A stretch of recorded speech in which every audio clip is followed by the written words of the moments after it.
Suamiku membuangku saat anak kami divonis lumpuh. 6 tahun kemudian, dia dan selingkuhannya datang untuk menertawakan penderitaanku. Tapi saat aku membuka pintu, dan mereka melihat putraku, tawa mereka seketika mati. Sebelum ceritanya dimulai, silahkan tulis di kolom komentar dari daerah mana saja teman-teman yang menonton cerita ini. Jangan lupa like dan subscribe agar channel ini bisa semakin berkembang dan bisa mempersembahkan cerita yang lebih menarik lagi. Langit di luar rumah kontrakan kami sore itu kelabu, segelap suasana hatiku. Hujan turun rintik-rintik, seolah ikut menangisi nasib yang baru saja menimpaku. 3 hari yang lalu, dokter spesialis anak di rumah sakit provinsi telah mengucapkan vonis itu. Kata-kata yang menghancurkan duniaku. Farel, putraku satu-satunya, yang baru berusia 2 tahun, divonis menderita penyakit saraf langka. Dia lumpuh. Kakinya tidak akan bisa bergerak. Dokter berkata, prognosisnya buruk, Bu Isma. Dia butuh terapi seumur hidup. Biayanya sangat mahal. Aku duduk di tepi ranjang, memandangi Farel yang tertidur lelap. Napasnya teratur, wajahnya damai, seolah tidak tahu beban berat apa yang kini disandangnya. Hijab bergo yang kukenakan terasa basah oleh air mata yang tak kunjung berhenti sejak 3 hari lalu. Di sudut ruangan, suamiku, Doni, sedang memasukkan pakaian ke dalam koper besar. Bukan pakaian kerja. Dia memasukkan jaket kulit favoritnya, kaos-kaos terbaiknya, dan botol parfum mahal yang baru dibelinya minggu lalu. Mas, panggilku lirih, suara serak karena terlalu banyak menangis. Kamu mau kemana? Ini sudah 3 hari kamu diam saja. Doni tidak menoleh. Dia hanya membanting resleting koper hingga tertutup. Suaranya terdengar dingin dan asing. Aku pergi, Isma. Aku tidak tahan lagi. Jantungku serasa diremas. Pergi? Pergi kemana? Mas, kita harus cari uang untuk terapi Farel. Dokter bilang. Persetan dengan dokter. Doni berbalik. Matanya menatapku tajam, tapi bukan tatapan suami pada istrinya. Itu tatapan orang asing yang penuh kebencian. Aku muak. Kamu dengar? Muak. Sejak anak itu lahir, hidup kita susah. Dan sekarang apa? Lumpuh. Cacat. Kamu mau aku menghabiskan sisa hidupku bekerja hanya untuk mengurus anak cacat? Setiap kata yang keluar dari mulutnya adalah silet yang menyayat hatiku. Mas, dia anakmu. Darah dagingmu. Kok kamu tega bilang dia, anak cacat? Doni tertawa, tawa yang mengerikan, penuh cemoohan.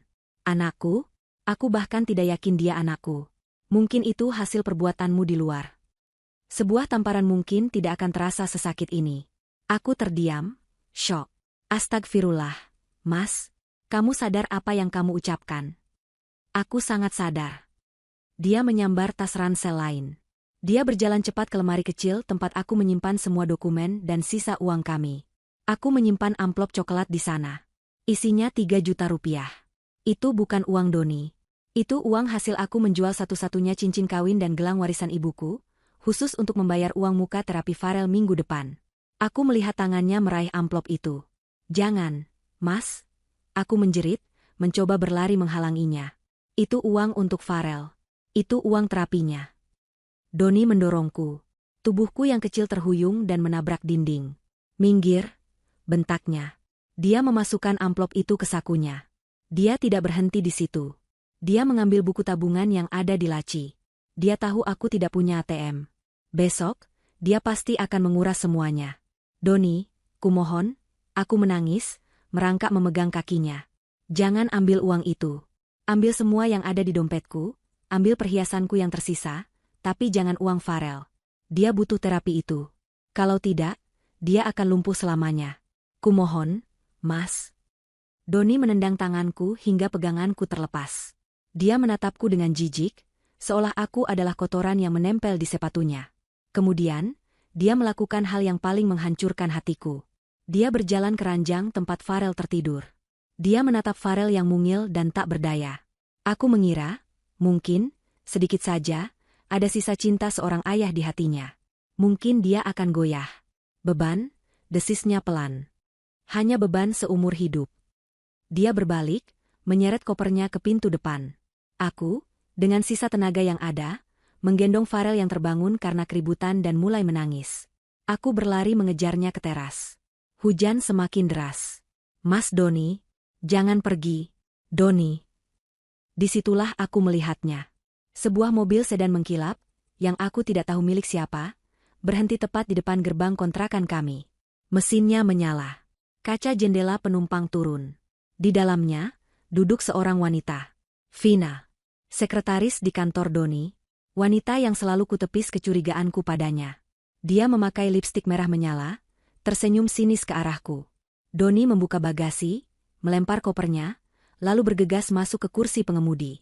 Vina tertawa keras, tawa kemenangan yang melengking. Sebelum Doni tancap gas, Vina sengaja melongok keluar jendela. Selamat tinggal, Isma.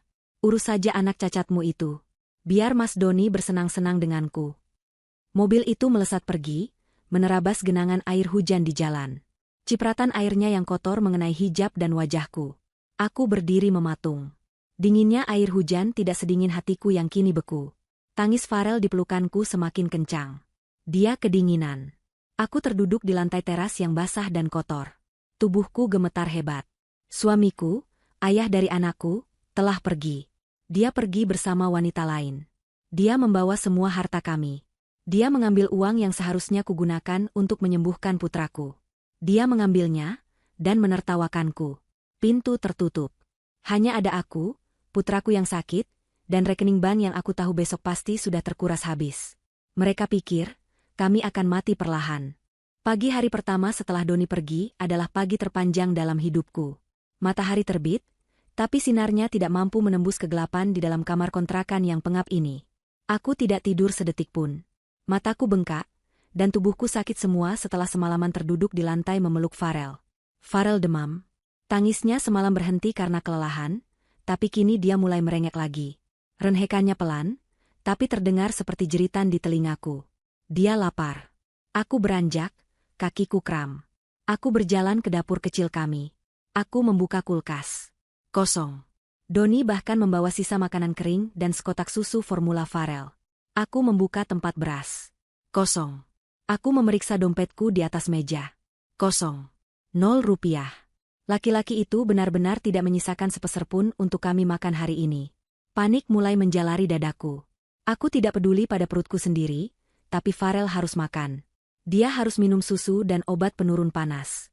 Dengan menahan malu yang luar biasa, aku menggendong Farel dan berjalan ke warung Mimin di ujung gang. Hijab yang kukenakan masih agak lembab sisa hujan semalam. Mbak Mimin, panggilku pelan. Mbak Mimin yang sedang menata telur menoleh. Wajahnya langsung berubah sinis. Berita pasti sudah menyebar. Kenapa, Bu Isma? Pagi-pagi sudah kusam begitu? Air mataku hampir jatuh lagi. Aku menunduk. Mbak, saya boleh utang? Susu formula Farel habis. Sama obat penurun panas. Farel demam. Mbak Mimin meletakkan telur dengan kasar. Utang? Suamimu mana? Tadi malam saya lihat dia bawa koper besar. Kabur ya? Tetangga sebelah yang sedang membeli terasi ikut menimpali. Ya ampun, benar kabur? Ditinggalin? Kasihan banget. Wajahku terasa panas. Aku menarik hijabku lebih rapat. Saya pasti bayar, Mbak. Nanti kalau saya sudah ada uang. Mbak Mimin mendengus. Semua orang juga bilang begitu. Tapi dia tetap mengambil sekaleng susu formula dan 1 strip paracetamol. Ini, minggu depan tidak dibayar, saya tagih ke Pak RT. Terima kasih, Mbak. Terima kasih banyak, kataku sambil bergegas pergi, tidak tahan mendengar bisikan-bisikan di belakangku. Seminggu berlalu seperti di neraka. Aku hidup dari utang di warung Mimin, yang setiap hari tatapannya semakin tajam. Aku mencoba mencari pekerjaan, tapi siapa yang mau menerima ibu dengan anak lumpuh yang harus selalu digendong? Tepat di hari ke-7, mimpi burukku menjadi nyata. Pintu kontrakan digedor keras. Bukan oleh Doni, tapi oleh Pak Sanusi, pemilik kontrakan, bersama Pak RT. Bu Isma, kata Pak Sanusi tanpa basa-basi. Uang kontrakan sudah menunggak 3 bulan. Pak Doni kemarin janji mau bayar lunas minggu ini. Tapi tadi saya telepon, nomornya tidak aktif. Dia sudah tidak di sini, kan? Aku mengangguk lemah. Maaf, Pak. Saya tidak mau tahu, potongnya. Saya butuh uangnya. Kalau tidak bisa bayar hari ini, Ibu harus kosongkan rumah ini. Sekarang juga. Sekarang, mataku terbelalak. Tapi saya harus pindah kemana? Pak, saya bawa anak sakit. Beri saya waktu seminggu saja, saya akan cari. Tidak ada waktu, bentaknya. Saya sudah rugi 3 bulan. Keluar. Pak Sanusi menyuruh 2 preman yang dibawanya masuk. Mereka mulai mengeluarkan barang-barangku. Kasur kapuk tipis kami. Lemari plastik kecil. Panci dan piring. Semua dilempar begitu saja ke jalanan depan gang yang becek. Aku hanya bisa menangis sambil memeluk Farel. Orang-orang di gang menonton. Mereka berbisik. Ada yang kasihan, ada yang mencibir. Aku merasa telanjang. Aku merasa hina. Sore itu, aku dan Farel resmi menjadi tunawisma. Kami duduk di pinggir jalan, di samping tumpukan barang rongsokan kami. Saat malam tiba dan udara semakin dingin, aku menggendong Farel, membawa 1 tas ransel berisi pakaian kami, dan berjalan tanpa tujuan.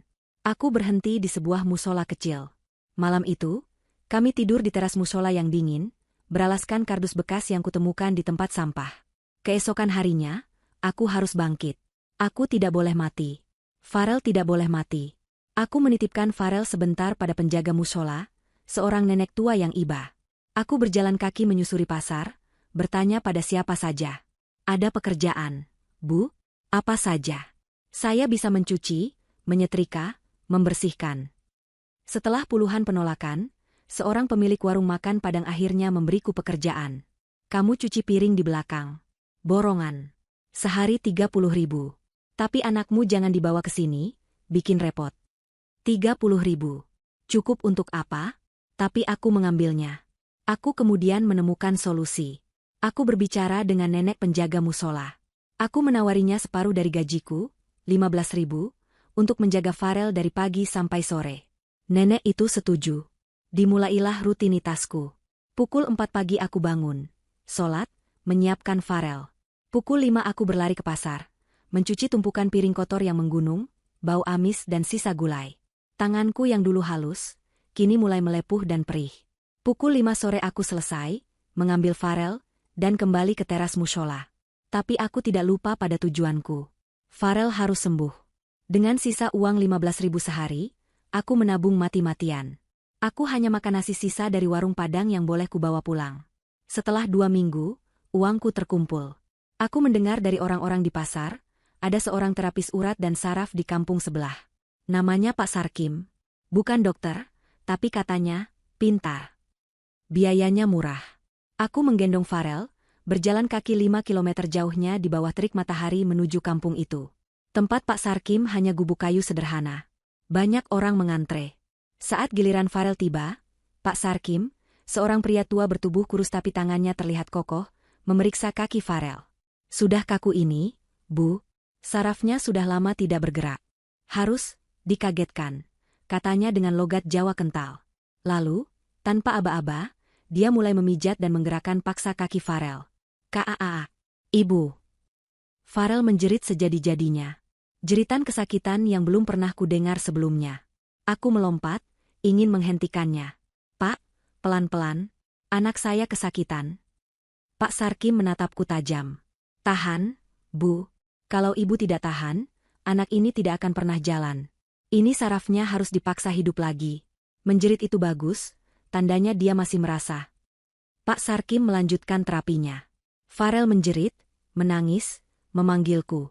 Aku menutup mulutku dengan ujung hijab, menahan tangis agar tidak ikut meraung. Air mataku bercucuran, membasahi Farel. Aku melihat wajah Doni dan Vina yang tertawa di pelupuk mataku. Farel harus sembuh. Farel harus sembuh. Bisikku pada diriku sendiri. 30 menit terasa seperti 30 tahun. Setelah selesai, Farel langsung lemas tak bersuara, tertidur di pelukanku karena kelelahan menangis. Seminggu 3 kali, Bu. Jangan putus. Ini perjuangan berat, kata Pak Sarkim. Aku pulang berjalan kaki, menggendong Farel yang tertidur. Punggungku serasa patah, hatiku hancur mendengar jeritan putraku. Tapi di dalam kehancuran itu, tumbuh sesuatu. Sebuah tekad baja. Malam itu, di teras mushola, aku memijat kaki Farel lagi, menirukan gerakan Pak Sarkim. Farel kembali menangis kesakitan. Aku ikut menangis. Tapi tanganku tidak berhenti memijat. Mereka bilang dia tidak akan pernah bergerak. Tapi aku akan melawan takdir. Aku akan membuatnya berjalan, meski harus dengan darah dan air mataku. 2 tahun berlalu. 2 tahun yang terasa seperti 20 tahun. Hidup kami perlahan bergeser, tapi tidak menjadi mudah. Kami tidak lagi tidur di teras musola. Setelah 6 bulan bekerja membabi buta di warung Padang, ditambah mengambil pekerjaan cuci gosok dari tetangga-tetangga di sekitar musola, aku berhasil mengumpulkan uang. Cukup untuk menyewa sebuah kamar petak berukuran 3 kali 3 meter di sebuah gang sempit yang becek. Inilah istana kami. Dindingnya terbuat dari triplek tipis. Atapnya dari seng yang berisik memekakan telinga saat hujan, dan lantainya hanya semen kasar. Kami tidur di atas satu kasur lipat tipis. Di sudut ruangan ada kompor satu tungku dan tumpukan setrikaan yang seolah tak pernah ada habisnya. Tapi, tempat ini punya pintu yang bisa dikunci. Kami punya privasi. Kami punya tempat berteduh yang pasti. Selama 2 tahun itu, rutinitasku tidak berubah. Pagi buta aku mengantar Farel ke rumah nenek penjaga musola, yang kini sudah kuanggap seperti ibuku sendiri, lalu aku berlari ke warung Padang. Siang hari, aku mengambil cucian kotor, dan malam hari, setelah mengambil Farel, aku menyetrika sampai lewat tengah malam. Dan terapi. Kami tidak pernah melewatkan terapi dengan Pak Sarkim. Seminggu 3 kali, aku menggendong Farel berjalan kaki berkilo-kilometer ke rumahnya. Jeritan Farel sudah jauh berkurang. Di usianya yang keempat, dia adalah seorang pejuang kecil. Dia tidak lagi menjerit kesakitan. Saat Pak Sarkim memelintir kakinya yang kaku, Farel hanya akan memejamkan mata, menggigit bibir bawahnya, dan meremas tanganku erat-erat. Wajahnya memerah menahan sakit, tapi dia tidak menangis. Perjuangan itu membuahkan hasil. Keajaiban pertama datang perlahan. Kaki Farel yang dulu seperti dahan kering tak bernyawa, kini mulai berisi. Dia sudah bisa duduk tegak tanpa bersandar. Jari-jari kakinya, jika aku rangsang dengan bulu ayam, bisa bergerak sedikit. Dan yang paling penting, tangan dan lengannya menjadi sangat kuat. Dia menggunakannya untuk menyeret tubuhnya di lantai semen kami yang kasar. Tapi aku melihat sesuatu yang lain. Farel adalah anak yang cerdas. Sangat cerdas. Karena tubuhnya membatasinya, dunianya adalah apa yang dia lihat dari pintu peta kami. Dia akan duduk berjam-jam, memperhatikanku menyetrika, memperhatikan anak-anak lain berlarian di gang becek, memperhatikan seekor kucing yang tidur di atas atap. Dia mengamati segalanya. Suatu hari, aku melihat dia mencoret-coret di atas debu di lantai semen. Dia menggambar. Bukan coretan anak-anak biasa. Dia menggambar kucing yang sedang tidur, dengan proporsi yang sangat akurat. Dia menggambar anak-anak yang berlari, menangkap gerakan mereka dengan sempurna. Saat itulah aku sadar. Tubuhnya mungkin terpenjara, tapi otaknya tidak boleh ikut terpenjara. Dia butuh stimulus. Dia butuh jendela yang lebih besar untuk melihat dunia. Aku mulai menabung lagi. Bukan untuk terapi. Kali ini untuk sesuatu yang berbeda. Selama 6 bulan, aku rela mengurangi jatah makanku. Aku hanya makan nasi dengan kuah gulai sisa dari warung, tanpa lauk. Setiap koin sisa kembalian belanja, kusisipkan di bawah kasur lipat kami. Akhirnya, setelah 6 bulan, uangku terkumpul Rp300.000. Aku pergi ke pasar loak barang elektronik bekas. Aku menemukan sebuah tablet. Model lama sekali. Layarnya sudah retak di bagian sudut, dan bodinya lecet-lecet. Tapi penjualnya bilang, mesinnya masih menyala. Malam itu, aku memberikan tablet itu pada Farel. Matanya yang biasanya tenang, kini berbinar luar biasa. Ini buat Farel, tanyanya tidak percaya. Iya, nak, buat Farel belajar. Tapi jangan main game terus, ya, kataku. Ternyata, aku salah. Seharusnya aku membiarkannya bermain game. Aku mengunduh beberapa aplikasi gratis. Aplikasi menggambar dan beberapa game edukasi sederhana. Dalam seminggu, Farel sudah menguasai semuanya. Dalam 2 minggu, dia mulai bosan. Ibu, katanya suatu sore. Game ini jelek. Harusnya monsternya bisa loncat lebih tinggi. Aku tersenyum. Ya sudah, Farel bikin sendiri saja game yang bagus. Aku mengatakannya sebagai lelucon. Tapi Farel menanggapinya dengan serius. Gimana caranya, Bu? Aku terdiam. Aku, seorang tukang cuci piring lulusan SMA, mana tahu cara membuat game. Tapi aku melihat kesungguhan di matanya. Malam itu, setelah Farel tidur, aku pergi ke mushola. Bukan untuk tidur, tapi untuk menggunakan wifi gratis di sana. Aku duduk di teras, kedinginan, mengetik di tablet Farel. Cara membuat game untuk anak. Aku menemukan sebuah aplikasi. Aplikasi coding visual sederhana. Penggunanya hanya perlu menarik dan menyusun balok-balok perintah. Aku mengunduhnya untuk Farel. Sejak hari itu, Farel menemukan dunianya. Dia duduk bersila di kasur, jari-jari kecilnya yang sudah mulai kuat itu menari lincah di atas layar tablet yang retak. Dia tenggelam berjam-jam. Dia tidak lagi hanya menggambar.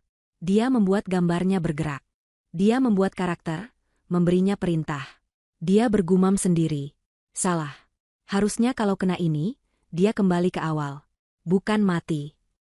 Aku memperhatikannya dari sudut mata sambil menyetrika. Aku tidak mengerti apa yang dia lakukan. Tapi aku melihat fokus yang luar biasa. Aku melihat api di matanya. Lalu, suatu malam, keajaiban kedua itu terjadi. Malam itu adalah malam terapi. Kaki Farel terasa sangat kaku. Pak Sarkim bilang, ini fase penguncian otot, di mana ototnya melawan balik sebelum akhirnya menyerah. Farel sangat kesakitan hari itu. Malamnya, aku memijat kakinya dengan minyak kayu putih, seperti biasa. Ayo, nak, lawan sakitnya. Gerakan. Farel pasti bisa, bisikku sambil menahan tangis melihatnya meringis. Farel sedang memegang tabletnya dengan satu tangan. Dia sedang mengerjakan proyek game sederhananya. Sebuah karakter kotak yang harus melompati rintangan kotak lain. Tapi dia buntu. Gamenya tidak bekerja. Karakternya tidak mau melompat. Dia menatap layar tablet dengan frustrasi. Wajahnya memerah. Di saat yang sama, aku sedang memegang pergelangan kakinya, memberinya rangsangan. Gerakan, Farel. Ayo, nak. Susah, Bu, teriak Farel, frustrasi. Aku tidak tahu dia frustrasi karena kakinya, atau karena gamenya. Farel bisa. Ibu tahu Farel bisa. Ayo, desakku. Bisa. Farel berteriak kencang, memejamkan mata, mengerahkan seluruh tenaganya. Dan pada detik itu juga, dua hal terjadi secara bersamaan. Di layar tablet, karakter kotak itu tiba-tiba melompat sempurna melewati rintangan. Farel berhasil menemukan kombinasi perintah yang tepat. Dan di bawah tanganku, kaki kanannya menendang. Bukan tendangan kuat.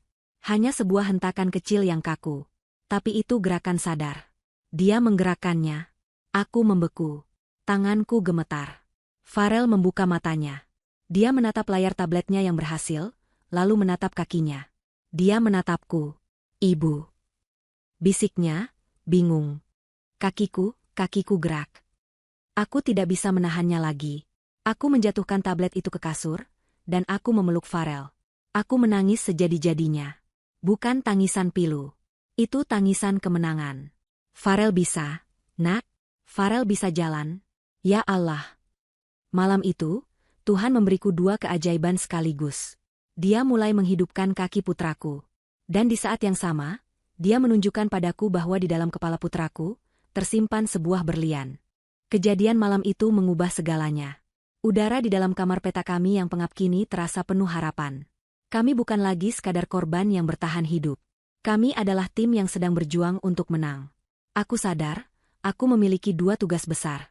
Pertama, menyembuhkan fisik Farel. Kedua, memfasilitasi otaknya. Kaki Farel yang sudah bisa menghentak adalah sebuah awal. Pak Sarkim sangat gembira saat ku ceritakan. Itu pertanda bagus, Bu Isma. Sarafnya sudah terhubung. Sekarang kita masuk tahap latihan, bukan pemaksaan lagi. Terapinya menjadi lebih intens. Pak Sarkim mengajariku cara membuat alat bantu jalan sederhana dari bambu. Setiap hari, aku melatih Farel. Aku memeganginya di belakang, memaksanya menapakkan kaki di lantai semen. Dia jatuh. Berdiri lagi. Jatuh lagi. Lututnya memar dan berdarah. Tangis dan keringat bercampur jadi satu. Farel, yang kini berusia 5 tahun, mulai mengeluh. Sakit, Ibu. Farel capek.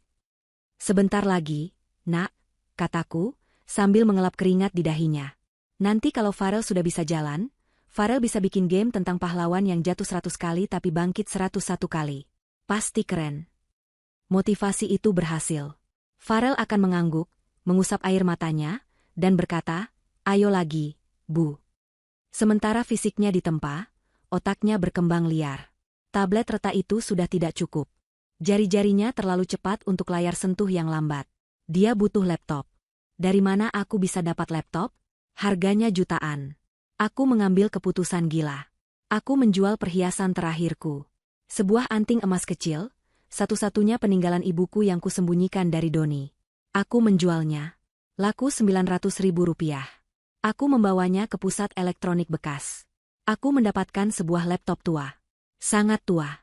Bodinya tebal, warnanya kuning gading, dan layarnya masih cembung.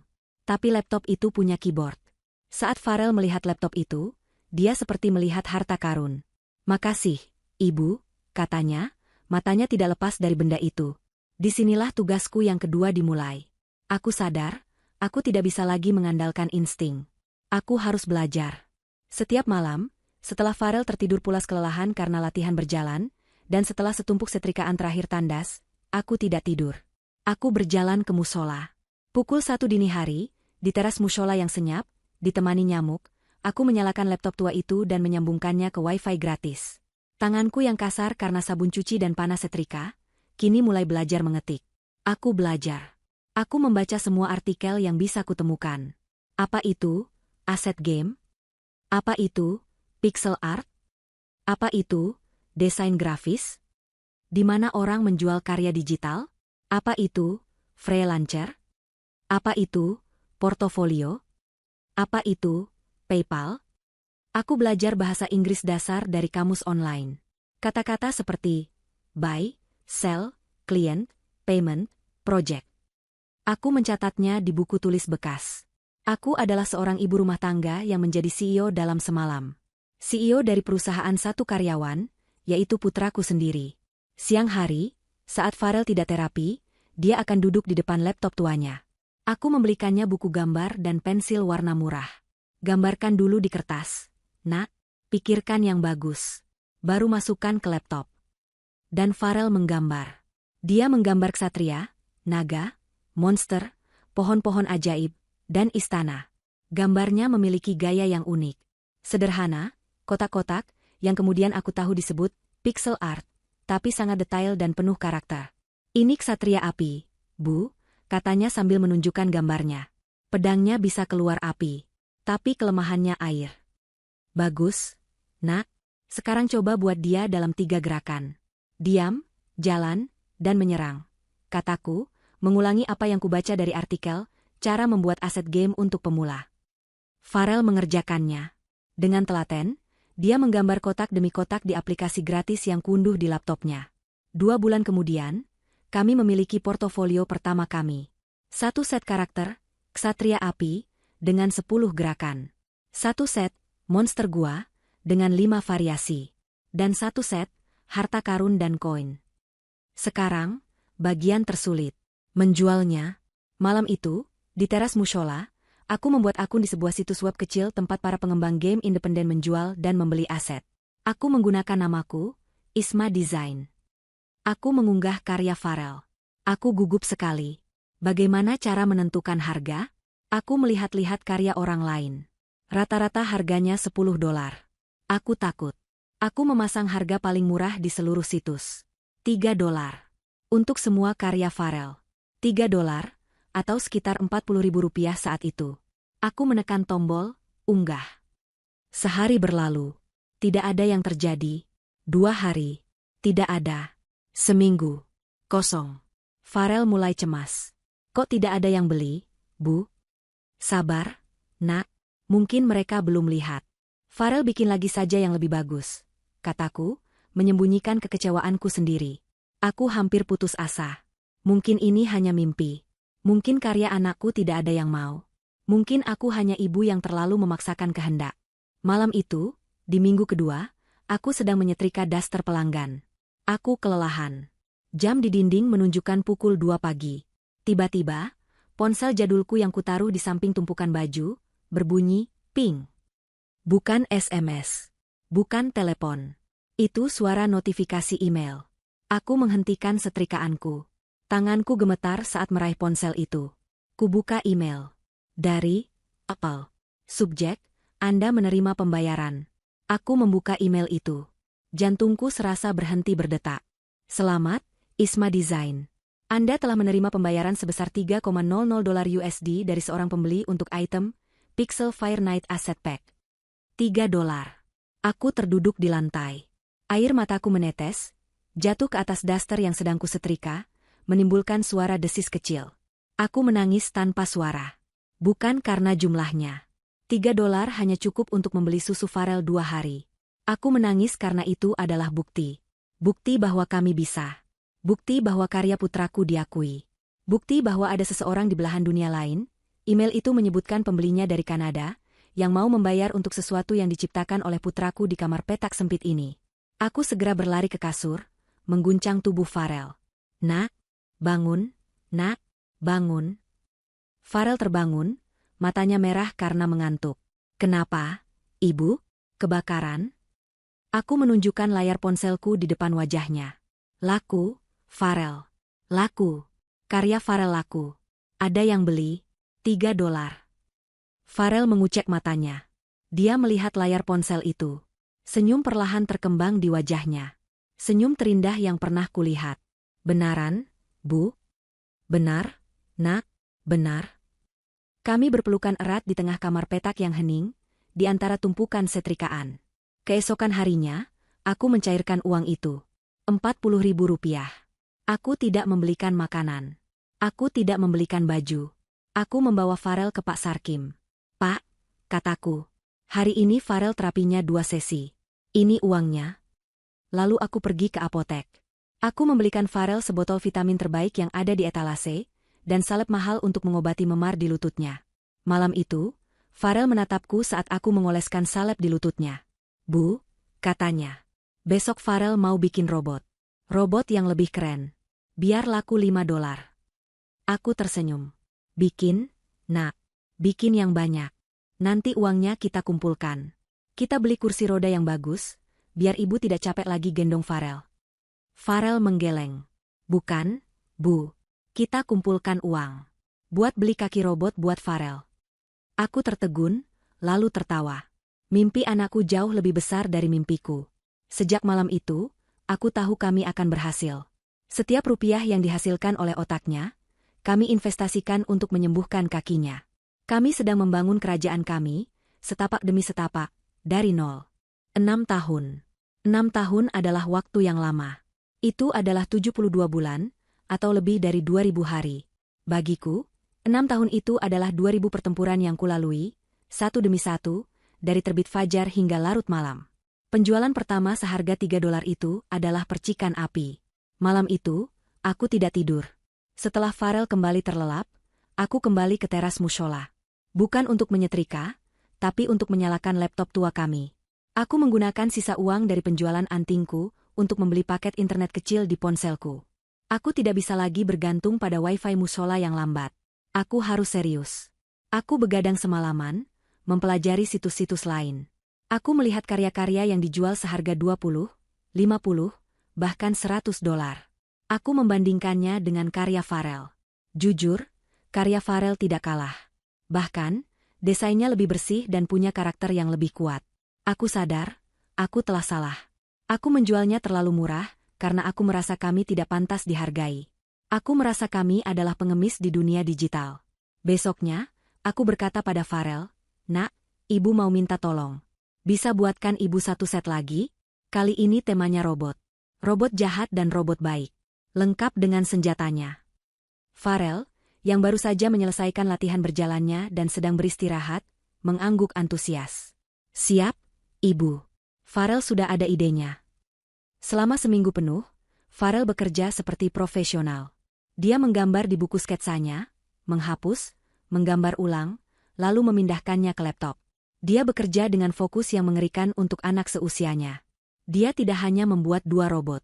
Dia membuat 5 robot jahat, 2 robot baik, 10 jenis senjata, dan 5 latar belakang arena pertempuran. Dia menyebutnya paket perang cyber. Malam itu, aku mengunggahnya. Tanganku gemetar saat mengetik harga. Bukan lagi $3. Aku mengetik $50. $50. Hampir $700.000. Aku merasa gila. Ini harga yang terlalu mahal. Aku menutup laptop dan mencoba tidur. Tapi aku tidak bisa. Keesokan paginya, notifikasi email itu datang. Anda menerima pembayaran. $50,00 USD. Aku terduduk lemas. Ternyata bisa. Ternyata kami layak. Tapi bukan itu keajaibannya. Keajaibannya datang 1 jam kemudian. Sebuah email baru, dari si pembeli. Dia bukan pembeli anonim. Dia mencantumkan namanya. Mark Johnson, Lead Developer, Starlink Games. Emailnya dalam bahasa Inggris. Aku membacanya perlahan-lahan, mengeja setiap kata, menerjemahkannya dengan bantuan kamus online. Dear Isma Design. Saya baru saja membeli paket perang cyber Anda. Saya harus katakan, ini adalah karya pixel art terbaik yang saya lihat tahun ini. Saya terkejut ini dijual begitu murah. Tim saya sedang mengembangkan game baru. Kami butuh 10 karakter robot lagi dengan gaya yang sama. Bisakah Anda mengerjakannya? Ini adalah pekerjaan kontrak. Kami akan membayar Anda $1.000 untuk 10 karakter tersebut. $1.000. Aku membaca angka itu berulang kali. $1. 000. Tanganku gemetar begitu hebat sampai ponselku jatuh ke kasur. Itu adalah uang yang tidak pernah kulihat seumur hidupku. Itu adalah jumlah yang bahkan Doni, dengan gaji manajernya, tidak bisa kumpulkan dalam beberapa bulan. Aku langsung membalasnya. Yes, we can. Thank you. Sejak hari itu, hidup kami berubah. Uang $1.000 itu masuk rekening PayPalku seminggu kemudian. Hal pertama yang kulakukan bukanlah membeli baju baru atau pindah dari petak sempit kami. Aku membawa Farel ke rumah sakit swasta terbaik di kota. Aku membawanya ke dokter spesialis ortopedi dan rehabilitasi medik termahal. Aku tidak lagi peduli soal biaya. Dokter itu, seorang pria parubaya yang ramah, memeriksa kaki Farel dengan teliti. Dia melihat hasil röntgen. Dia mengagumi hasil terapi Pak Sarkim. Terapis kampung ibu itu hebat. Dia menjaga ototnya tetap hidup, katanya. Tapi sekarang, lanjutnya, kita masuk ke tahap teknologi. Ototnya sudah siap, sarafnya sudah terhubung. Sekarang kita perlu melatih otaknya untuk memerintah otot itu dengan benar. Dia butuh fisioterapi profesional 3 kali seminggu. Dia butuh gizi yang lebih baik. Dan dia butuh ini. Dokter itu menunjukkan gambar sebuah alat. Ini ortosis, penyangga kaki khusus yang dibuat custom. Ini akan membantu menopang pergelangan kakinya saat dia belajar menapak. Harganya mahal. Sangat mahal. Tapi aku langsung berkata, saya ambil, Dok. Kapan Farel bisa mulai? Prioritas kedua adalah alat perang kami. Aku pergi ke toko komputer. Aku membeli laptop baru. Laptop canggih yang layarnya jernih. Aku membeli tablet gambar digital, yang membuat Farel bisa menggambar langsung ke komputer. Kamar peta kami yang sempit kini terlihat aneh. Di satu sisi ada tumpukan setrikaan dan kompor butut, di sisi lain ada peralatan teknologi seharga belasan juta rupiah. Farel adalah pekerja keras. Pagi hari, dia menjalani fisioterapi yang menyakitkan. Dia belajar menapak menggunakan penyangga kakinya. Dia menangis, tapi dia tidak menyerah. Siang hari, dia duduk di depan laptop barunya, menggambar, mendesain. Jari-jarinya menari di atas tablet gambar. Kontrak $1.000 itu selesai dalam 2 minggu. Klien kami, Mark, sangat puas. Dia memberi kami bonus $200. Dan dia memberi kami kontrak baru. Kali ini, $3.000.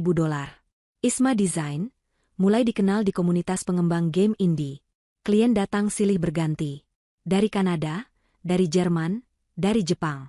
Mereka tidak tahu, Isma Design adalah seorang anak jenius berusia 6 tahun dan seorang ibu tukang cuci. Mereka hanya tahu karya kami berkualitas tinggi dan selalu selesai tepat waktu. Aku, di sisi lain, berevolusi. Aku bukan lagi sekadar tukang cuci piring. Aku adalah manajer proyek. Aku adalah negosiator. Aku belajar akuntansi dasar. Aku belajar manajemen waktu. Aku belajar bahasa Inggris dengan lebih serius. Setelah 6 bulan, penghasilan kami stabil. Sangat stabil. Hari itu, aku mengambil keputusan. Aku pergi ke warung Padang. Uni, kataku pada pemilik warung. Ini hari terakhir saya cuci piring. Aku juga mengembalikan semua setrikaan pelanggan. Maaf, Bu. Saya mau pindah. Mereka kaget. Mereka pikir aku sudah gila. 1 minggu kemudian, aku dan Farel pindah. Kami pindah dari kamar petak becek itu. Kami menyewa sebuah rumah kecil di kompleks perumahan yang bersih. 2 kamar tidur, 1 ruang tamu, dan halaman kecil di belakang. Ini adalah istana baru kami. Dan disinilah, di rumah baru ini, Farel, kini berusia 7 tahun, akhirnya mengambil langkah pertamanya tanpa bantuan. Aku sedang memasak di dapur. Dia sedang terapi berjalan di ruang tamu, diawasi oleh terapis yang kini datang ke rumah. Tiba-tiba, aku mendengar terapis itu menjerit pelan. Aku berlari ke ruang tamu. Dan aku melihatnya. Farel berdiri di tengah ruangan. Tanpa penyangga. Tanpa kruk. Dia goyah, tapi dia berdiri. Ibu, katanya, air mata menggenang di matanya. Lihat. Farel berdiri. Ayo, nak, kataku, air mataku sudah mengalir deras. Aku merentangkan tanganku. Jalan ke sini. Jalan ke ibu. Dia mengangkat kaki kanannya. Menapak. Lalu kaki kirinya. Menapak. 1 langkah. 2 langkah. 3 langkah. Dia goyah, dan jatuh ke dalam pelukanku. Kami berdua menangis di lantai. 6 tahun. 6 tahun perjuangan. Putraku akhirnya berjalan. Waktu bergulir lebih cepat setelah itu. Bisnis kami meledak. Dari sekadar menjual aset, Farel mulai belajar mendesain level game. Dia belajar coding dasar. Dia bukan lagi sekadar seniman, dia adalah perancang game. Aku mengubah Isma Design dari nama samaran menjadi perusahaan resmi. PT. Karya Bintang Farel. Aku menyewa 1 ruko kecil sebagai kantor kami. Aku mempekerjakan 2 desainer grafis muda untuk membantu Farel. Farel, di usianya yang ke-8, adalah direktur kreatif di perusahaannya sendiri. Dan hari ini, 6 tahun tepat setelah Doni pergi, aku berdiri di teras rumah baru kami. Bukan lagi rumah sewaan. Ini rumah yang kubeli tunai. Rumah besar di kawasan elit. 2 lantai, dengan taman luas dan kolam renang kecil. Aku memandang ke taman. Di sana, Farel sedang bermain. Bukan bermain game. Dia sedang bermain sepak bola. Sendirian, menendang bola ke gawang kecil. Dia berlari. Dia melompat. Dia menendang bola dengan keras. Sehat. Sempurna. Tidak ada jejak kelumpuhan sedikit pun. Dia tumbuh menjadi anak yang tampan, cerdas, dan percaya diri. Ibu, teriaknya dari taman. Klien dari Jepang tadi kirim email. Mereka suka sekali desain level barunya. Bonusnya sudah masuk. Aku tersenyum. Alhamdulillah, nak. Sudah, mainnya. Mandi, lalu makan siang. Nanti sore kita bahas proyek baru dari klien Jerman. Siap, Bu. Farel berteriak, lalu berlari kencang masuk ke dalam rumah, melewatinya. Aku memejamkan mata, merasakan angin sepau-sepau menerpa wajahku. Hijab yang kukenakan kini terbuat dari sutra lembut. Tanganku tidak lagi kasar. Hidup kami sempurna. Kebahagiaan, kesuksesan, dan cinta. Tapi hari ini, iblis dari masa lalu memutuskan untuk kembali. Bel rumahku berbunyi. Aku berjalan ke ruang tamu, melihat layar monitor intercom di dinding. Di layar hitam putih itu, aku melihat 2 sosok. Seorang pria dan seorang wanita. Wajah mereka lebih tua, lebih tirus, dan terlihat lelah. Tapi aku mengenali mereka. Aku akan mengenali mereka bahkan di dalam neraka sekalipun. Doni dan Vina. 6 tahun aku menunggu momen ini. Jantungku berdebar kencang. Bukan karena takut, tapi karena dendam yang akhirnya siap untuk terbayar. Aku siap. Aku menatap layar intercom itu selama beberapa detik. Dunia di sekitarku seolah berhenti berputar. Suara tawa Farel yang tadi terdengar dari kamar mandi mendadak senyap di telingaku. Yang kudengar hanyalah detak jantungku sendiri, berdebar keras seperti genderang perang. Di layar, Doni terlihat gelisah. Dia merapikan jasnya yang tampak sedikit kebesaran di tubuhnya yang lebih kurus. Rambutnya menipis di bagian depan. Dia terlihat tua. Di sebelahnya, Vina menyilangkan tangan di dada. Riasannya tebal, berusaha keras menutupi kenyataan bahwa kemewahan telah memudar darinya. Gaun merah menyalanya terlihat norak di depan gerbang rumahku yang elegan. Mereka terlihat persis seperti apa yang ada di bayanganku. 2 orang yang kalah. Tangan Doni terangkat, hendak menekan bel lagi. Sebelum dia sempat melakukannya, aku menekan tombol bicara. Cari siapa? Tanyaku.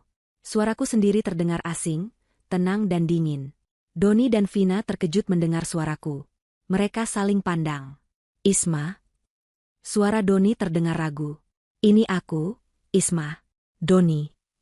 Aku diam sejenak. Kubiarkan mereka menunggu dalam ketidakpastian. Ada perlu apa? Kami cuma mau silaturahmi, Isma. Sudah lama tidak bertemu. Kami dengar kamu tinggal di sini. Boleh kami masuk sebentar? Silaturahmi.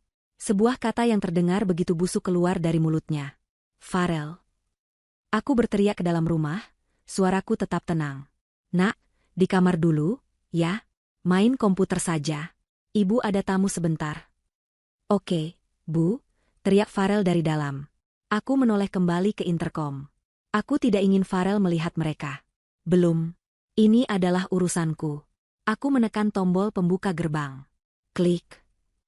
Gerbang besi tempa yang tinggi itu bergeser terbuka secara otomatis dengan suara mendesis pelan. Dari layar, aku melihat ekspresi mereka. Kaget. Mereka pasti tidak menyangka aku tinggal di rumah dengan gerbang otomatis. Mereka pikir aku tinggal di sini sebagai istri simpanan atau menumpang pada suami baru yang kaya. Aku mematikan layar. Aku tidak perlu melihat mereka berjalan. Biarkan mereka menikmati perjalanan singkat dari gerbang kehinaan menuju pintu keadilanku. Aku berjalan ke pintu utama, pintu kayu jati yang kokoh setinggi 3 meter. Aku berdiri di baliknya. Aku menarik napas panjang. Aku menenangkan hatiku. Ini bukan lagi Isma yang menangis di lantai teras kontrakan. Ini bukan lagi Isma si tukang cuci piring. Ini adalah Isma, Presiden Direktur PT. Karya Bintang Farel. Ibu dari seorang jenius. Aku bisa mendengar langkah kaki mereka di teras marmer. Langkah kaki yang ragu-ragu. Lalu, bel pintu berbunyi. Aku memutar kunci, dan aku membuka pintu itu lebar-lebar. Kami berhadapan. 6 tahun. Wajah Doni menatapku. Rahangnya mengeras. Matanya memancarkan campuran rasa kaget, iri, dan aku melihatnya, sebuah keserakahan yang tidak salah lagi. Vina, di belakangnya, menatapku dari ujung rambut sampai ujung kaki. Hijab sutraku, blus eleganku, rok panjangku. Dia membandingkanku dengan dirinya. Dan aku bisa melihat di matanya, dia tahu dia kalah telak. Isma. Doni berkata lebih dulu, mencoba tersenyum. Senyum itu terlihat kaku. Kamu terlihat berbeda. Waktu mengubah segalanya. Doni, jawabku datar. Silakan masuk. Aku berbalik dan berjalan lebih dulu ke ruang tamu, tidak menunggu mereka.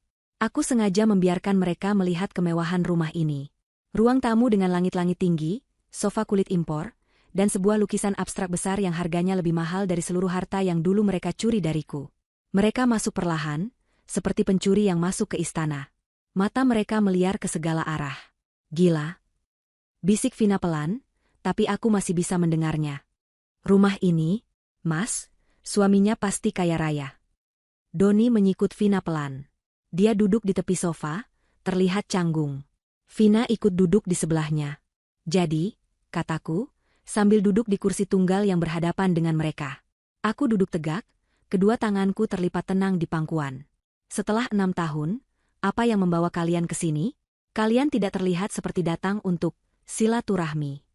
Doni berdeham, mencoba mengumpulkan kepercayaan dirinya. Dia memasang wajah iba. Wajah yang dulu sering dia gunakan untuk membohongiku. Isma, aku tahu aku salah. Aku menyesal. Kamu menyesal? Tanyaku. Menyesal telah meninggalkanku? Atau menyesal telah meninggalkanku sebelum aku jadi seperti ini? Doni terkejut. Dia tidak menyangka aku akan setajam ini. Bukan begitu, Isma. Hidup kami tidak berjalan baik. Vina, dia sakit-sakitan. Bisnisku bangkrut. Kalian bangkrut. Aku menyelesaikan kalimatnya. Itu bukan pertanyaan. Itu adalah pernyataan.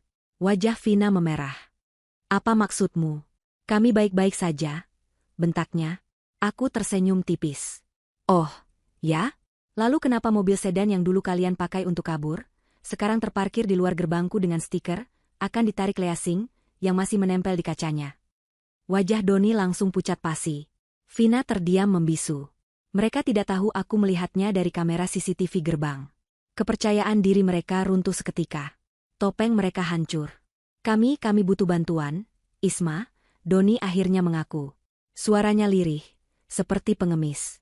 Kami dengar kamu sukses. Kamu menikah lagi, kan? Suamimu pasti orang hebat. Pasti dia tidak tahu masa lalumu, kan? Vina menimpali, nadanya sinis. Dia tidak tahu kalau kamu punya anak, ya anak yang seperti itu. Inilah saat yang kutunggu. Umpan sudah mereka makan. Jadi, kalian datang ke sini untuk memeras suami baruku? Tanyaku, masih dengan nada tenang. Bukan memeras, sergah Doni cepat.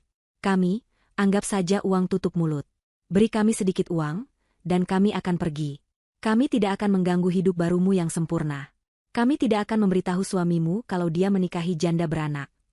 Beranak apa? Potongku. Keheningan melanda ruangan. Doni dan Vina saling pandang. Mereka tahu mereka telah sampai pada inti pembicaraan. Mereka mengira, aku menyembunyikan Farel. Mereka mengira, Farel adalah aibku di kehidupan baruku ini. Doni tersenyum licik. Dia merasa sudah memegang kartuku. Ayolah, Isma, katanya, nadanya kini berubah sombong. Kita berdua tahu. Suami barumu yang kaya raya itu pasti tidak mau menanggung beban. Dia pasti tidak tahu soal. Doni sengaja menggantungkan kalimatnya. Dia mencondongkan tubuhnya ke depan, menatapku dengan tatapan menghina yang sama persis seperti 6 tahun lalu. Dia tertawa kecil, tawa yang meremehkan. Gimana kabar anak cacat itu? Tawa Doni menggema di ruang tamuku yang luas. Tawa yang sama persis seperti yang kudengar 6 tahun lalu di depan teras kontrakan. Tawa yang meremehkan. Tawa yang menghina. Tawa yang merayakan penderitaan orang lain. Aku menatapnya. Lurus ke matanya. Aku tidak berkedip. Di masa lalu, tawa itu akan membuatku hancur. Tawa itu akan membuatku menangis, memohon, dan merasa tidak berharga. Tapi hari ini, tawa itu terdengar sumbang. Terdengar menyedihkan. Kenapa diam, Isma? Vina menimpali, suaranya melengking. Dia ikut tertawa, merasa di atas angin. Benar. Kan? Suami barumu yang kaya raya ini pasti malu punya anak tiri cacat. Makanya kamu sembunyikan dia. Kan? Di mana dia? Di kamar belakang? Atau di panti asuhan? Vina berdiri. Dia berjalan mengelilingi sofa, menyentuh permukaan vas keramik mahal di atas meja. Aku yakin kamu pasti bilang ke suami barumu kalau anak itu sudah mati. Iya, kan? Mengaku saja. Lebih gampang begitu, daripada harus menjelaskan kalau kamu punya aib. Setiap kata mereka adalah bensin yang mereka siramkan sendiri ke tubuh mereka. Dan aku hanya memegang korek api, menunggu waktu yang tepat. Jadi, kataku pelan, suaraku yang tenang terdengar kontras dengan tawa mereka yang histeris. Kalian datang ke sini. Setelah 6 tahun membuang kami. Setelah mencuri semua uang kami. Kalian datang ke rumahku, menuduhku, dan menghina putraku. Untuk apa? Uang, tentu saja, sembur Vina. Kami tahu kamu pasti punya banyak. Lihat saja rumah ini. Doni mengangkat tangannya, mencoba terlihat lebih diplomatis. Wajah liciknya kembali. Isma, jangan salah paham. Kami tidak berniat jahat. Anggap saja ini kompensasi. Kami sudah menjaga rahasiamu selama ini. Rahasia apa? Tanyaku. Rahasia tentang Farel. Rahasia tentang anak cacat itu. Doni berkata, kini nadanya tidak sabar. Ayolah. Kamu pikir kami bodoh? Kamu hidup mewah begini, pasti kamu menyembunyikan dia. Suamimu orang terpandang. Kan? Dia tidak mungkin mau namanya tercoreng karena punya anak tiri yang, lumpuh. Yang tidak normal. Doni mencondongkan tubuhnya. Beri kami 500 juta. Angka yang kecil untukmu. Beri kami uang itu, dan kami akan pergi. Lenyap. Kami akan anggap anak itu tidak pernah ada. Suamimu tidak akan pernah tahu. 500 juta. Dulu, 3 juta rupiah adalah nyawa putraku. Sekarang, dia menyebut angka itu seolah sedang membeli kacang. 500 juta, ulangku. Aku tersenyum. Senyum tipis, dingin, yang membuat tawa mereka perlahan mati. Mereka melihat ada yang salah. Reaksiku bukan reaksi orang yang ketakutan. Bukan reaksi orang yang rahasianya terbongkar. Kenapa kamu tersenyum? Tanya Vina curiga. Aku tersenyum, kataku, karena kalian berdua tidak berubah sedikitpun. Tetap bodoh. Tetap serakah. Dan tetap buta. Jaga mulutmu, bentak Doni. Dia berdiri. Amarah kini menggantikan kesombongannya. Dia merasa terhina. Kami kesini baik-baik. Kamu jangan kurang ajar. Di mana kamu sembunyikan anak itu? Di mana Farel? Iya. Mana dia? Vina ikut berdiri. Dia menatap ke lorong di samping ruang tamu, yang menuju ke kamar-kamar. Biar aku lihat sendiri. Biar aku foto. Biar aku tunjukkan pada suamimu betapa busuknya rahasia yang kamu simpan. Vina mulai melangkah. Di kamar ini? Atau di belakang? Berhenti, kataku. Satu kata itu, kuucapkan dengan nada yang tidak terlalu keras, tapi penuh otoritas. Vina membeku di tempatnya. Selama beberapa detik, ruangan itu hening total. Hanya terdengar suara jam dinding yang berdetak. Kalian, kataku sambil berdiri perlahan. Aku merapikan ujung hijabku. Kalian benar-benar ingin bertemu Farel? Doni dan Vina saling pandang. Mereka melihat ketenangan di mataku, dan mereka salah mengartikannya. Mereka mengira itu adalah kekalahan. Mereka mengira aku akan menyerah. Doni tertawa lagi, kali ini tawa kemenangan. Tentu saja. Kami ingin lihat. Kami ingin lihat buktinya. Kami ingin lihat, anak cacat itu, apa dia masih hidup? Atau sudah mati membusuk di kamarnya? Hening.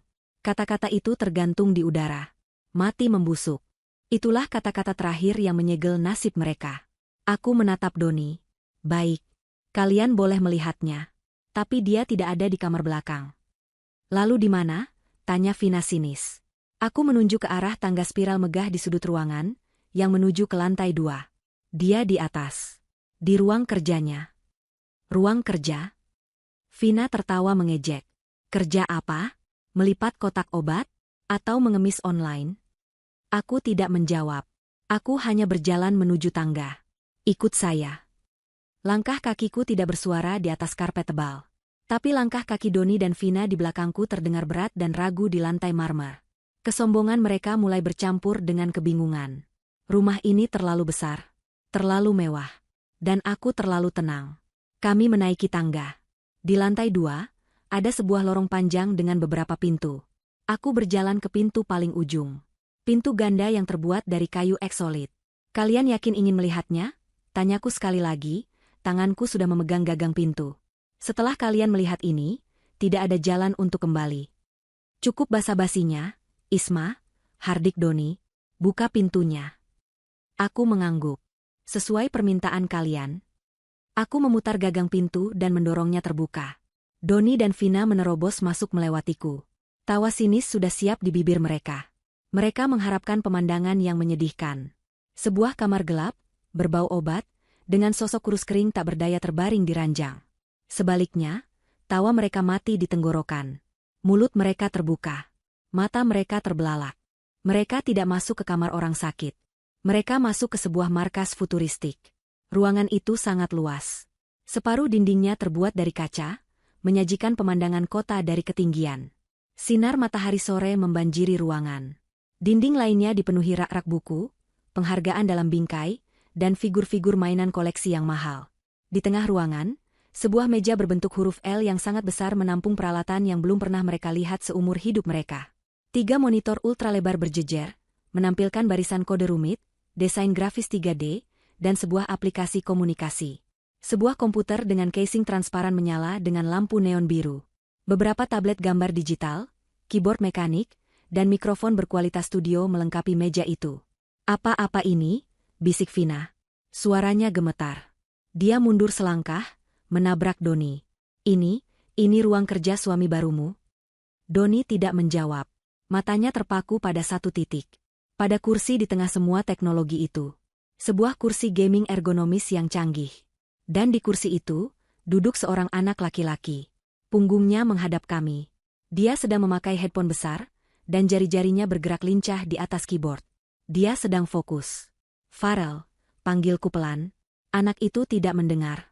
Dia terlalu fokus. Farel, panggilku lagi, sedikit lebih keras. Anak itu berhenti mengetik. Dia melepas headphone-nya. Iya, Bu, sebentar, Farel lagi render. Lalu, dia memutar kursinya. Inilah momen itu. Momen yang kunantikan selama 6 tahun.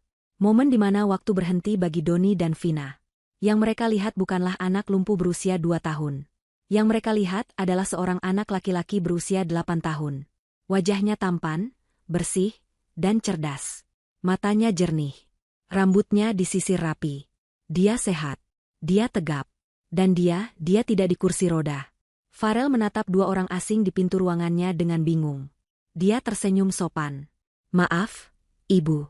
Ada tamu, ya? Katanya dengan suara yang jelas. Keheningan yang terjadi setelah itu begitu pekat, rasanya aku bisa menyentuhnya. Wajah Doni berubah dari pucat menjadi seputih kertas. Kakinya gemetar hebat. Dia mencengkeram kusen pintu untuk menahan tubuhnya agar tidak jatuh. Keringat dingin mulai membanjiri pelipisnya. Vina lebih parah. Dia menutup mulutnya dengan kedua tangan. Matanya melotot, penuh kengerian dan ketidakpercayaan. Suara tercekik keluar dari tenggorokannya. Tidak, tidak, tidak mungkin. Siapa ini? Desis Doni. Matanya memerah. Siapa anak ini? Isma? Jangan main-main denganku. Ini pasti anak suami barumu. Bukan. Vina menjerit. Dia mirip kamu, Don. Waktu muda dia. Mana Farel? Teriak Doni, suaranya pecah. Mana anakku yang cacat itu? Farel, yang mendengar teriakan itu, terlihat kaget dan sedikit takut. Dia berdiri dari kursinya. Dia berdiri. Dia melangkah dari balik mejanya. Dia berjalan menghampiriku. Dia tidak pincang. Dia tidak goyah. Langkahnya sempurna. Dia berdiri di sampingku, lalu memegang tanganku. Ibu, bisik Farel pelan, menatapku. Kenapa paman itu marah-marah? Kenapa bibi itu menangis? Hantaman itu sempurna. Doni menatap kaki Farel yang melangkah. Dia menatap Farel yang berdiri tegak. Dia menatapku. Otaknya mencoba memproses informasi yang mustahil ini. Farel? Doni mengucapkannya seperti sebuah pertanyaan. Sebuah bisikan putus asa. Farel bisa jalan? Dia tidak hanya bisa jalan, Doni, kataku. Suaraku memecah keheningan. Dingin dan tajam. Dia bisa berlari. Dia bisa melompat. Dia bisa bermain skateboard di taman belakang. Taman yang ada di samping kolam renang. Aku menoleh ke putraku. Farel, kenalkan. Ini Pak Doni, dan ini Bu Vina. Lalu aku kembali menatap mereka. Wajah mereka adalah kanvas penderitaan. Dan kalian berdua, lanjutku, perkenalkan. Ini Farel, putraku. Seolah belum cukup, sebuah notifikasi berbunyi dari komputer Farel. Suara wanita dari komputer berbicara dalam bahasa Inggris. Render complete. Project Tokyo is ready for upload. Farel menoleh ke komputernya. Oh, syukurlah. Maaf ya, Bu. Farel harus kirim ini dulu ke klien di Jepang. Mereka sudah menunggu. Farel berlari kecil kembali ke kursinya. Jari-jarinya kembali menari. Dia mengetik beberapa perintah, lalu mengklik tombol, kirim. Berlari. Klien di Jepang. Dua kata itu adalah paku terakhir di peti mati mereka. Aku tidak menikah lagi, kataku pelan, memastikan mereka mendengar setiap katanya. Aku tidak punya suami baru. Aku tidak perlu laki-laki kaya untuk menyelamatkanku. Aku menunjuk Farel, yang kini sedang memutar kursinya kembali menatap kami dengan senyum bangga. Inilah sumber kekayaanku. Inilah suami kaya, ku. Anak yang kau sebut cacat. Anak yang kau bilang beban. Anak yang kau biarkan mati membusuk. Aku melangkah maju. Rumah ini, mobil di garasi, perusahaan PT. Karya bintang Farel, semua ini miliknya. Dia yang membelinya. Dengan otaknya. Dengan jari-jarinya. Dengan bakat yang dia miliki, sementara aku menyembuhkan kaki yang kau bilang lumpuh. Wajah Doni hancur. Bukan hancur karena sedih. Tapi hancur karena penyesalan yang begitu dalam, begitu hitam, hingga terlihat menyakitkan secara fisik. Dia tidak hanya membuang seorang anak. Dia telah membuang tambang berlian. Dia membuang masa depan yang baru saja dia lihat di ruangan ini. Vina jatuh terduduk di lantai. Dia menangis histeris. Bukan tangisan haru. Itu tangisan kekalahan. Tangisan karena iri hati yang membakar isi perutnya. Tidak mungkin. Rintih Doni, memukuli kepalanya sendiri pelan. Tidak mungkin. Aku. Dia menatap Farel, yang menatapnya balik dengan bingung. Mata Doni kini dipenuhi keserakahan yang putus asa. Anakku. Bisiknya. Farel, anakku. Ayah. Anakku. Ayah. Kata-kata itu keluar dari mulut Doni seperti desisan ular yang sekarat. Itu bukan seruan cinta. Itu adalah seruan kepemilikan. Seruan seorang penjudi yang menyadari dia telah membuang kartu kemenangannya 6 tahun lalu. Dia maju satu langkah. Tangannya terulur, gemetar. Dia tidak mencoba memeluk Farel.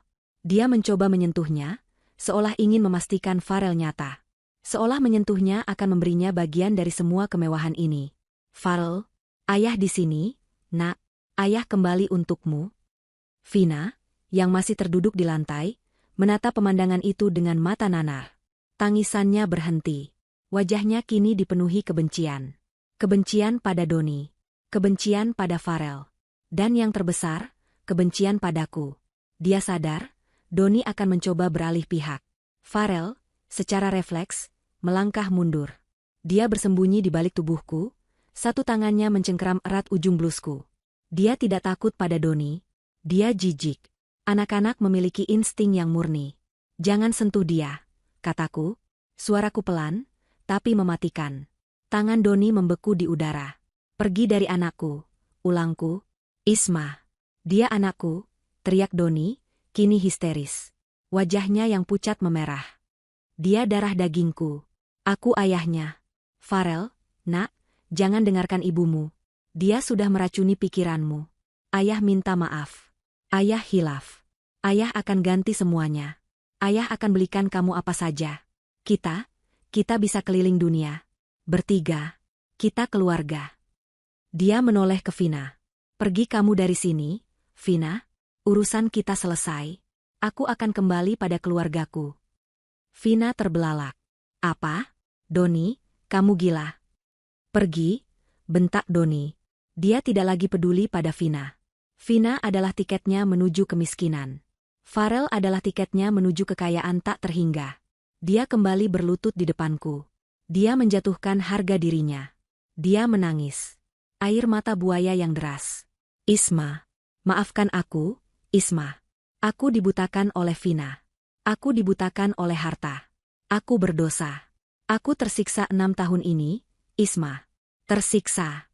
Aku tolong, beri aku satu kesempatan lagi. Demi Val. Biarkan aku menjadi ayahnya. Dia mencoba meraih kakiku. Aku melangkah mundur. Ruangan itu hening. Hanya terdengar isak tangis Doni yang dibuat-buat dan napas Vina yang terengah-engah karena marah. Kemudian, sebuah suara kecil memecah keheningan. Ibu. Itu suara Farel. Dia melepaskan pegangannya pada blusku. Dia melangkah maju dari belakangku, berdiri di depanku, menghadap langsung ke pria yang menangis di lantai. Farel menatap Doni. Bukan dengan kebencian. Bukan dengan kemarahan. Tapi dengan rasa ingin tahu yang dingin. Seperti seorang ilmuwan meneliti serangga aneh. Farel, kata Doni, melihat celah. Wajahnya langsung bersinar penuh harapan. Farel, anakku. Anda bukan ayah saya, kata Farel. Suaranya jernih dan tegas. Jauh lebih dewasa dari usianya yang 8 tahun. Harapan di wajah Doni runtuh. Apa katamu? Ibu saya bilang, ayah saya sudah lama meninggal. Meninggal di hari dia mencuri uang terapi saya dan membiarkan saya mati. Wajah Doni kejang. Siapa yang bilang begitu? Ibumu? Dia bohong. Saya dengar, kata Farel. Matanya menatap lurus ke mata Doni. Waktu paman dan bibi tadi datang. Saya ada di atas tangga. Saya dengar semuanya. Aku terkejut. Aku tidak tahu Farel ada di sana. Saya dengar, lanjut Farel, suaranya sedikit bergetar, bukan karena takut, tapi karena marah. Paman tertawa. Paman bertanya, gimana kabar anak cacat itu? Paman bilang, Farel, masih ngesot di lantai. Paman bilang, Farel, mati membusuk. Setiap kata Farel adalah paku yang menghunjam jantung Doni. Farel? Doni mencoba menggapai. Jangan sentuh saya. Farel berteriak kecil. Ayah saya tidak akan memanggil saya cacat. Ayah saya tidak akan menghina saya. Ayah saya? Farel menoleh dan menunjukku. Ayah saya adalah ibu saya. Dia yang menggendong saya ke terapi. Dia yang tidak tidur semalaman mengajari saya. Dia yang bekerja sampai tangannya berdarah untuk saya. Anda bukan siapa-siapa. Anda hanya orang jahat yang datang ke rumah saya. Doni terdiam. Hancur. Bukan olehku, tapi oleh kata-kata dari anak yang dia buang. Aku maju selangkah, kini berdiri di samping Farel, meletakkan tanganku di bahunya. Kamu dengar dia, Doni? Aku menatap Doni yang masih berlutut, lalu beralih ke Vina yang masih terduduk lemas di lantai. Kalian datang ke sini dengan satu rencana, kataku, suaraku bergema di ruangan besar itu. Kalian mengira aku menikah lagi. Kalian mengira aku menyembunyikan Farel sebagai aib. Kalian berencana memeras suamiku 500 juta. Wajah mereka mengkonfirmasi segalanya. Tapi kalian salah besar. Lanjutku, tidak ada suami baru. Yang ada hanya aku dan putraku. Dan kalian salah menilai. Kalian mengira Farel adalah aib. Kalian menyebutnya beban. Tapi dia adalah berkat. Dan kalian, aku menunjuk mereka berdua dengan tatapan menghina. Kalian bicara soal uang. Kalian bicara soal 500 juta. Kalian datang ke sini dengan jas dan gaun murahan kalian, berpura-pura sukses. Aku berjalan ke jendela, melihat ke bawah, ke gerbang depan tempat mobil mereka terparkir. Aku tahu kalian bangkrut. Harta yang kalian curi 6 tahun lalu, ludes. Habis untuk gaya hidup kalian, untuk pamer, untuk investasi bodong. Aku tahu perusahaan rintisanmu bangkrut setahun lalu, Doni. Aku tahu Vina harus menjual tas-tas palsunya satu persatu untuk makan. Aku tahu stiker di mobil butut kalian itu. Aku berbalik menghadap mereka. Kalian datang ke sini bukan untuk silaturahmi. Kalian datang bukan untuk memeras. Kalian datang untuk mengemis. Itu kenyataannya. Kebenaran itu, diucapkan dengan lantang, adalah tamparan terakhir yang meruntuhkan sisa-sisa harga diri mereka. Isma. Doni merangkak. Benar-benar merangkak di lantai marmer yang mengkilap. Dia memegang ujung rokku. Isma, tolong, kami salah. Aku salah. Aku hina. Tapi tolong beri aku pekerjaan. Apa saja. Jadi sopirmu. Jadi tukang kebun. Apa saja, Isma. Jangan usir aku. Biarkan aku dekat dengan Farel. Biarkan aku memperbaiki. Memperbaiki, aku memotong. Kamu tidak bisa memperbaiki apa yang sudah sengaja kamu hancurkan. Aku menarik rokku dari genggamannya. Doni menatapku dengan putus asa. Dia sadar. 6 tahun lalu, dia tidak hanya membuang seorang anak lumpuh. Dia membuang berlian. Dia membuang kesembuhan. Dia membuang masa depan miliaran rupiah yang baru saja dia lihat dengan mata kepalanya sendiri. Penyesalan itu begitu nyata, begitu pekat. Dan aku menikmati setiap detiknya. Kesempatan, kataku. Aku menatap mata Doni yang kini bengkak dan merah, penuh dengan air mata penyesalan yang palsu. Kesempatanmu sudah habis, Doni. 6 tahun yang lalu. Tepat di detik kamu melangkah keluar dari pintu kontrakan, membawa lari uang terapi anakmu, dan menertawakannya. Tapi dia anakku. Raung Doni, kembali ke argumen terakhirnya yang menyedihkan. Dia bukan anakmu lagi, kataku tegas. Secara hukum, mungkin. Tapi secara hati, tidak. Kamu sudah menjual hak asuhmu seharga 3 juta rupiah, dan kebebasan bersama selingkuhanmu. Aku berbalik. Aku tidak sudi melihat wajahnya lagi. Aku berjalan ke meja kerjaku, menekan tombol interkom yang terhubung langsung ke pos satpam di depan. Satpam, tolong ke lantai 2. Ruang kerja utama. Suara satpam terdengar. Siap, Bu Isma. Ada masalah. Ada 2 pengemis yang menyelinap masuk. Kataku, suaraku keras dan jernih, sengaja agar Doni dan Vina mendengarnya. Mereka mengganggu saya dan anak saya. Tolong antar mereka keluar dari properti saya. Sekarang juga. Baik, Bu, kami segera ke sana. Mendengar kata pengemis, Vina yang sejak tadi diam, akhirnya meledak. Dia melompat berdiri. Wajahnya yang bengkak karena tangisan kini berubah buas. Pengemis? Kamu bilang kami pengemis? Sombong kamu, Isma. Sombong. Kamu pikir kamu siapa? Hah, dasar janda gatal. Kamu pasti pakai susuk. Kamu main dukun makanya bisa kaya begini. Dia menerjang ke arahku. Farel menjerit. Ibu. Tapi Vina tidak pernah sampai padaku. 2 orang satpam berbadan tegap, yang ternyata sudah tiba di pintu, langsung bergerak cepat. Satu satpam menangkap Vina, memelintir tangannya ke belakang. Satpam yang satu lagi menghampiri Doni yang masih berlutut. Mari, Pak. Silakan keluar, kata satpam itu dengan tegas namun sopan. Tidak. Lepaskan aku. Vina meronta-ronta. Doni, lakukan sesuatu. Bodoh. Itu anakmu. Itu harta kita. Doni, melihat Vina ditangkap, dan melihat Farel yang menatapnya dengan dingin, akhirnya sadar. Permainan sudah berakhir. Dia kalah. Isma. Dia memohon sekali lagi, saat satpam menarik lengannya untuk berdiri. Isma, kumohon jangan lakukan ini. Kalian yang melakukannya sendiri. Kataku, satpam, bawa mereka. Proses pengusiran itu adalah pemandangan yang paling memuaskan yang pernah kulihat. Vina menjerit, mengumpat, dan meludah. Dia diseret keluar ruangan seperti karung beras. Doni, di sisi lain, hancur total. Dia tidak melawan. Tubuhnya lemas. Dia membiarkan satpam menyeretnya. Saat dia diseret melewati Farel, matanya tidak lepas dari putraku. Mata seorang pria yang melihat semua impian, kekayaan, dan masa depannya, berjalan menjauhinya. Farel, ayah. Bisiknya. Farel hanya membuang muka. Aku dan Farel mengikuti mereka dari atas. Kami berdiri di balkon lantai 2, melihat ke ruang tamu di bawah. Kami melihat mereka diseret melintasi lantai marmer yang dulu mereka kagumi. Diseret melewati sofa kulit yang mereka dambakan. Lepaskan. Kalian akan menyesal, jerit Vina. Isma, kamu akan kena azab. Ingat itu. Farel. Ini ayah, nak. Ayah, teriak Doni, suaranya pecah dan putus asa. Mereka diseret keluar dari pintu utama, membanting pintu itu hingga terbuka. Suara mereka bergema di teras.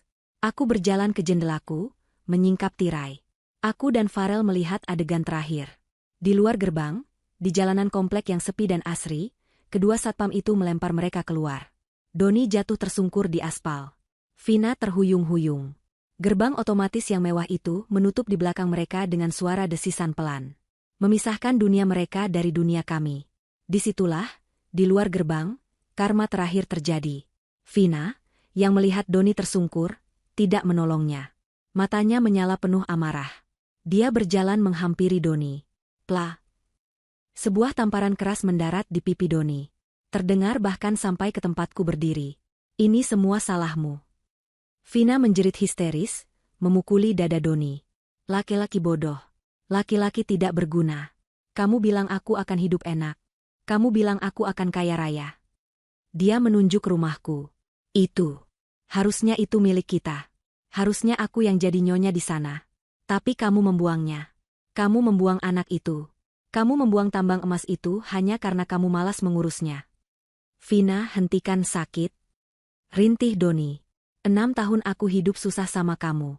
6 tahun aku menemanimu dari bangkrut satu ke bangkrut lainnya. Dan sekarang aku tahu, semua itu sia-sia karena kamu laki-laki terbodoh di dunia. Aku selesai sama kamu, Doni. Selesai. Vina meludah ke wajah Doni.